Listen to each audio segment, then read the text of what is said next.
അമ്മയോടൊപ്പം.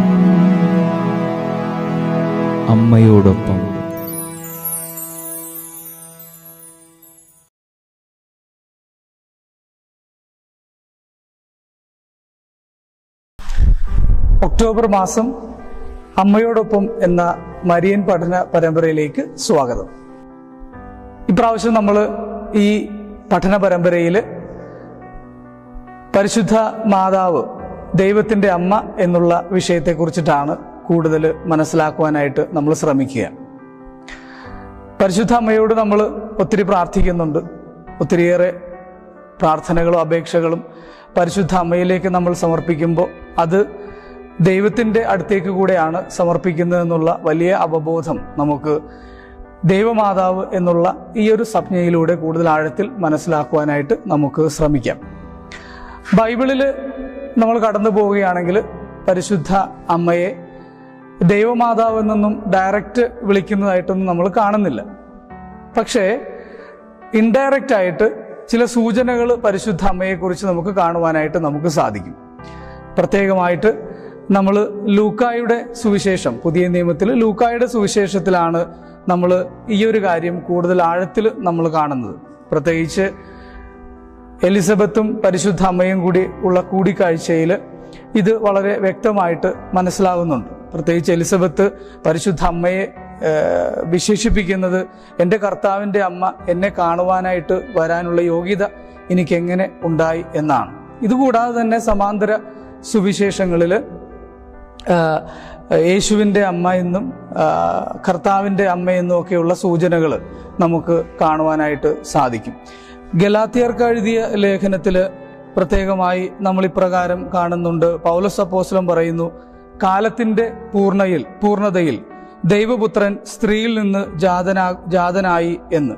അപ്പോൾ പൗലോസ് അപ്പോസ്തലനും അതുപോലെ സമാന്തര സുവിശേഷങ്ങളിലും പരിശുദ്ധ അമ്മയെ ദൈവമാതാവിനോട് ചേർത്ത് ഉള്ള ചില സൂചനകളും വിശേഷണങ്ങളും ഉപയോഗിച്ചിരിക്കുന്നതായിട്ട് നമുക്ക് കാണുവാനായിട്ട് സാധിക്കും. പഴയ നിയമത്തിലേക്കും നമ്മൾ കടന്നു പോവുകയാണെങ്കിൽ പരിശുദ്ധ അമ്മയെ, മറിയത്തെ നമ്മൾ ദൈവമാതാവ് എന്നുള്ള രീതിയിലുള്ള ചില സൂചനകളും കാണുവാനായിട്ട് നമുക്ക് സാധിക്കും. പ്രതീകങ്ങൾ, പ്രത്യേകിച്ച് സമാഗമ കൂടാരം സങ്കീർത്തനം 86:3, അതുപോലെ തന്നെ സിയോൻ നഗരം സങ്കീർത്തകൻ 45:5, ഇതിലൂടെയൊക്കെ നമ്മൾ നോക്കുമ്പോഴേക്കും പരിശുദ്ധ അമ്മയെ തന്നെയാണ് സൂചിപ്പിക്കുന്നതെന്ന് നമുക്ക് മനസ്സിലാക്കുവാനായിട്ട് സാധിക്കും.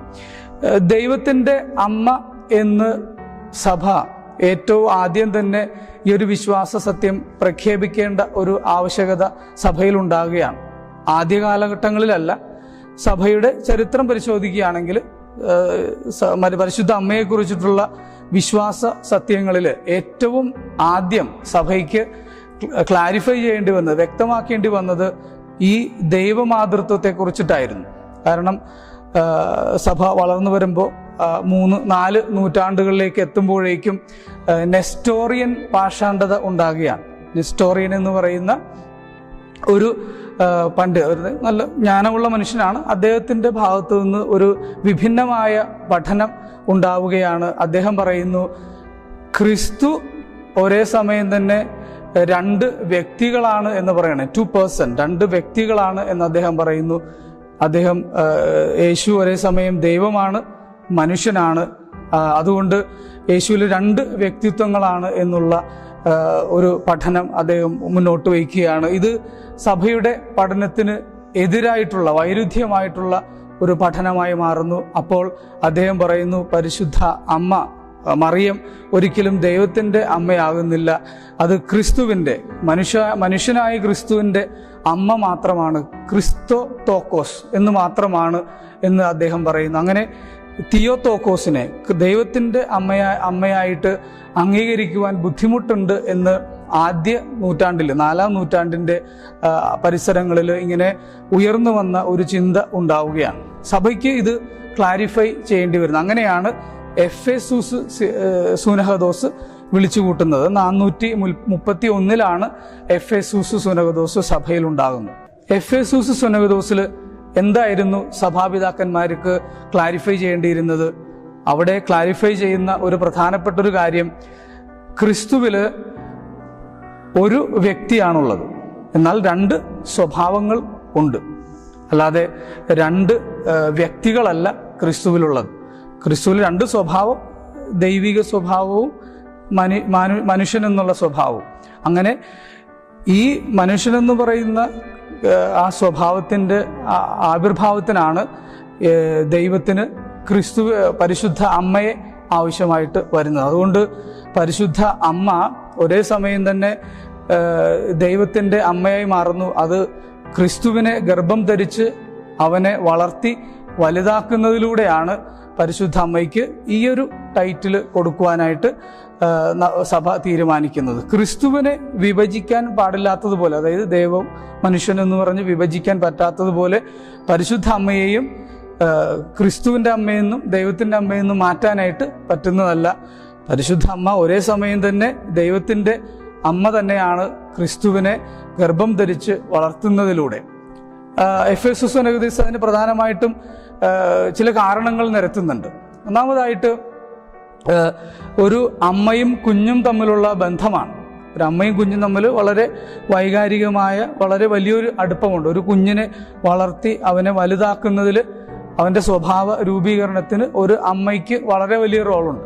അപ്പോൾ യേശു ക്രിസ്തുവിൻ്റെ മനുഷ്യ സ്വഭാവത്തിൻ്റെ എല്ലാ രൂപീകരണത്തിലും പരിശുദ്ധ അമ്മയ്ക്ക് ഒഴിവാക്കാനാവാത്ത വളരെ വലിയൊരു സ്വാധീനം യേശുവിൻ്റെ ജീവിതത്തിലുണ്ട്. അതൊന്നാമതായിട്ട് പറഞ്ഞു വയ്ക്കുന്നു. രണ്ടാമതായിട്ട് ദൈവത്തിൻ്റെ അമ്മ എന്ന് പറയുമ്പോൾ അനാദി മുതലുള്ള ദൈവത്തിൻ്റെ സ്വഭാവത്തിലുള്ള അമ്മ എന്നുള്ളതല്ല, ആ വ്യക്തിയിലുള്ള അമ്മ എന്നുള്ളതല്ല, മറിച്ച് ക്രിസ്തുവിനെ ഗർഭം ധരിച്ച് വളർത്തി എന്നുള്ള ആ പ്രോസസ്സിലുള്ള പരിശുദ്ധ അമ്മയുടെ സാന്നിധ്യം. അതുകൊണ്ട് ക്രിസ്തു ദൈവമായിരിക്കെ പരിശുദ്ധ അമ്മയും ദൈവത്തിൻ്റെ അമ്മയായിട്ട് മാറുന്നു എന്ന് എഫേസുസ് സുനഗദോസ് പ്രത്യേകമായിട്ട് ഓർമ്മപ്പെടുത്തുകയാണ്.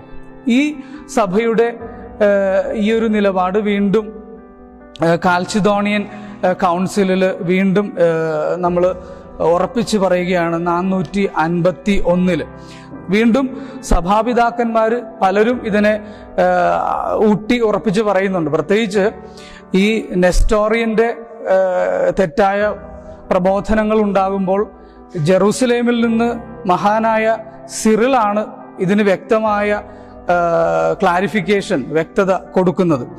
അലക്സാണ്ടറിലെ സിറിൽ ഇപ്രകാരം പറഞ്ഞു വെച്ചു: യാതൊരു കാരണവച്ചാലും ഏക കർത്താവായ യേശു ക്രിസ്തുവിനെ രണ്ട് പുത്രന്മാരായിട്ട് ഒരിക്കലും കാണാൻ പറ്റില്ല. എന്ന് വെച്ചാൽ ദൈവ മനുഷ്യൻ എന്നിങ്ങനെ വേർതിരിച്ചൊരിക്കലും അവനെ കാണാൻ പറ്റില്ല. മനുഷ്യ ആളിനോട് വചനം ചേർന്നു എന്നല്ല വിശുദ്ധ ഗ്രന്ഥത്തില് എഴുതി വച്ചിരിക്കുന്നത്, മറിച്ച് വചനം മാംസമായി എന്നാണ്. വചനം മാംസത്തോടും രക്തത്തോടും ചേർന്നു എന്നാണ് ഇതിൽ നിന്ന് നാം മനസ്സിലാക്കേണ്ടത്. വചനം മനുഷ്യ ശരീരത്തെ സ്വന്തമാക്കി. അതായത് പിതാവിൽ നിന്നുള്ള ദൈവത്വമോ ഉത്ഭവമോ നഷ്ടപ്പെടുത്താതെ തന്നെ സ്ത്രീയിൽ നിന്ന് അവൻ ജാതനായി.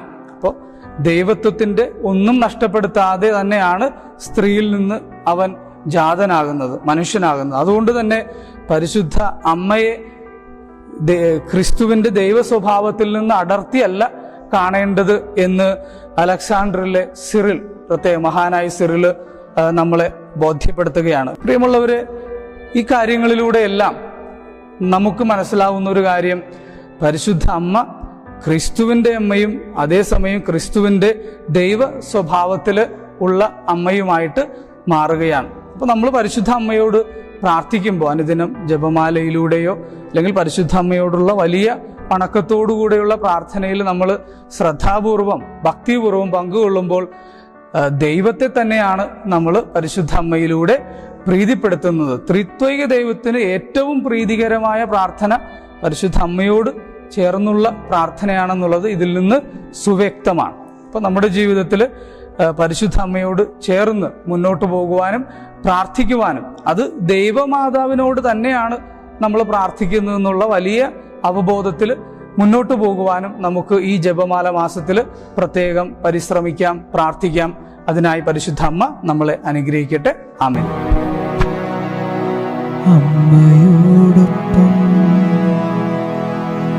അമ്മയോടൊപ്പം